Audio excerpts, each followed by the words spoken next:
මීළඟ නායකයා කවුද කියන එහෙම නැත්නම් ජනාධිපතිවරයා කවුද කියන එක. ඒ එන්නේ ඔබ තේරුම් ගත යුතුයි. එන්නේ අක්ෂර 3කින් වූ පුජ්‍යලෙක්. එහෙම නැත්නම් අකුරු 3කින් වූ සඳහන් වූ පුජ්‍යලෙක්.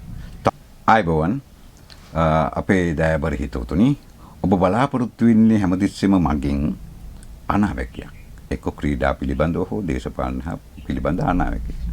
මම අද ඔබේ ඒ බලාපොරොත්තුව ඉෂ්ට සිද්ධ කිරීමටයි සූදානම්.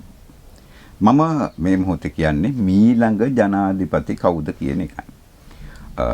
ඕන කෙනෙකුට ඕන දෙයක් හිතා ගන්නට පුළුවන්. මම මේ හොඳ අධ්‍යයනයක් කරා මේ පසුගිය දින කීපය තුලම මේ අධ්‍යයනයේදී මම දකිනවා මීළඟ නායකයා කවුද කියන එහෙම නැත්නම් ජනාධිපතිවරයා කවුද කියන එක. ඒ එන්නේ ඔබ තේරුම් ගත යුතුයි.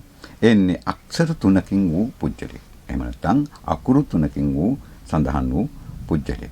තරුණ හදවත් වේගෙන් හැද බැඳගත්තු පුජ්‍යලෙක්. ඒ වගේම මේ එන්නේ කොයි වගේ වකවානුවද කියන එකත් ඔබට කියන්නට ඕන. ජාතික වශයෙන් අසමගියක් ඇති වෙලා මේ ජාතික අසමගිතාවය එක්රැස් කිරීමට එකමුතු කිරීමටත් ශක්තියක් අරගෙනයි මේ පුජ්‍යලෙන්නේ.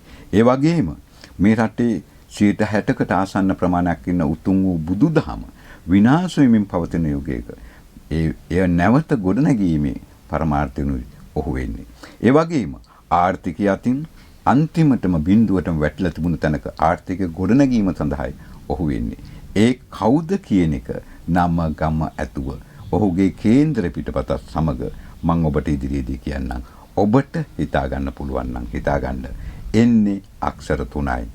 ඔහු තරුණ හදවත් වේගෙන් ඇද්ද බැඳගත් තරුණ හදවත් වලට වේගෙන් රිංගු වූ නායකයෙක්. ඔහු කවුද කියලා බලමු. ඔබට තෙරුවන් සරණයි.